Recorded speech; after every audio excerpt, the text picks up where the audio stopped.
জামাত ইসলাম নির্বাচনের আগে জনস্বার্থে কাজ করতে এই কাজ করতে কইছে কেনা আমি বুঝি না।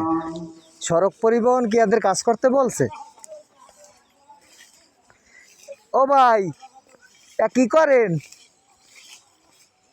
কি করেন কেমনে করতে বলছে কেটা এগুলা? ইসলামী আন্দোলন এই করতে বলছে।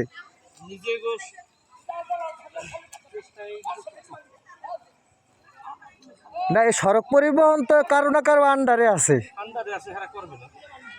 হ্যাঁ করবে না। সরকার গঠন হওয়ার আগেই আমরা শুরু করে দিয়েছেন।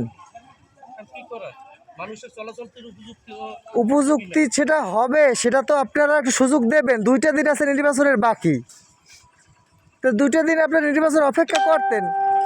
এত বছর অপেক্ষা করতে পারলেন, 2টা দিন অপেক্ষা করতে পারলেন না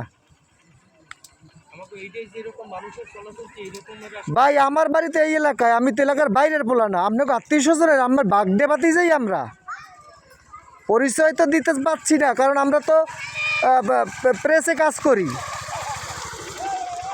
তা এটা কোনো কাজ হইল? যতটুকু করছেন বেশ ভালো করছেন, আর করিয়েন না, এটা আপনাদের প্রতি অনুরোধ। কালকে 2 দিন পর নির্বাচন, আপনারা এখানে কাজ করতে আছেন, এটা ভাই আপনার মতামত কি বলেন? এটা কি ভালো কিছু করছে? বালি আমি যান দেই কেমনে যান? এই আমি আজ পারি নাই। ঠিক আছে, আপনি ইসলামী আন্দোলন বলছে এইগুলো, তাই তো?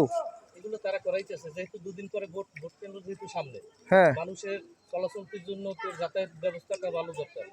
বয়স্ক মানুষ আছে, তাকে নিয়ে কেমনে যাইবে? যেমন কালকে 2টা গাড়ি উল্টে খাইছে রাস্তার এমন করুণ অবস্থা। আচ্ছা ঠিক আছে ভাই, ফি আমানিল্লাহ, হাসবুনাল্লাহ, তাওয়াক্কালতু আল্লাহ, দোয়া রইল। আসসালামু আলাইকুম।